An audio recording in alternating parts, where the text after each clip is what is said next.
The nameplate has been around almost as long as motoring TV. On this edition of Test Drive, the 6th generation Ford Explorer.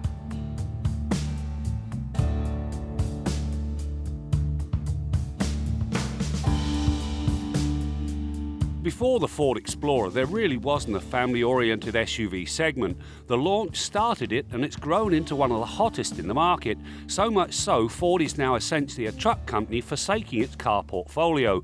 The original Explorer was built on a truck frame and drove the rear wheels. The outgoing model rode on a car-like unibody and powered the front wheels. The latest model takes the best of both worlds and combines them in a larger package. I really like what they've done to the cabin of the Explorer, especially if you go with the Platinum. I love the materials. I like this oversized screen for the infotainment. The instrumentation, you can reconfigure it to your tastes. Great seats. It all comes together very effectively. In fact, it makes what was, well, shall I say, very tired feel new and fresh.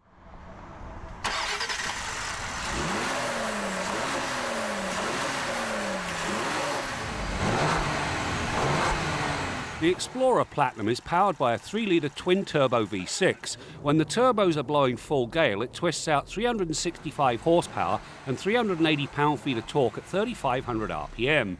It delivers a strong response across the entire operating range and drives all 4 wheels through a 10-speed automatic transmission.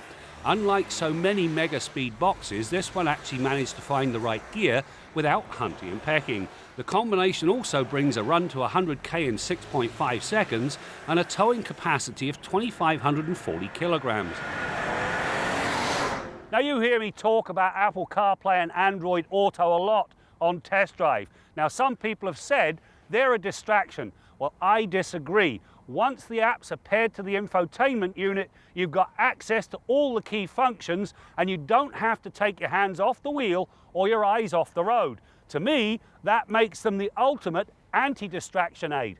Now the problem in all of this is when you get to the Ford Explorer. Now this thing allows you to use Apple CarPlay or Android Auto, but it will not allow you to use the built-in navigation. You've got to pick one or the other. Why? Everybody else manages to get the two work together. Why not Ford? The Explorer's rear drive-based all-wheel drive system now has a front axle disconnect to improve fuel economy. Looking at information from the traction control, windshield wipers, outside temperature and vehicle speed, it determines the optimal power split. In most cases it drives just the rear wheels, but when the conditions change it can reconnect the front wheels in just 10 milliseconds.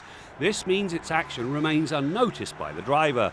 There are also 7 different driving modes, everything from eco to deep sand and snow. Pick normal for everyday driving and sport when you're out having fun. Now, if you're in the market for a large family vehicle with versatility, this is it right here.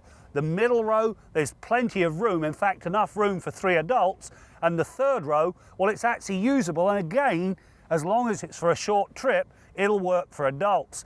Now, when you move rearward, you've got plenty of flexibility. 516 litres with a third row up, just shy of 1,400 litres if you fold it flat. And if you fold everything down, you've got almost 2,500 litres of cargo space, which makes it perfect for that university run. The Explorer rides on front struts and an independent rear suspension. The setup delivers composed handling with easy steering and a comfortable ride. Push too hard and you will run into body roll. It's a gentle reminder that this is a large 3-row SUV.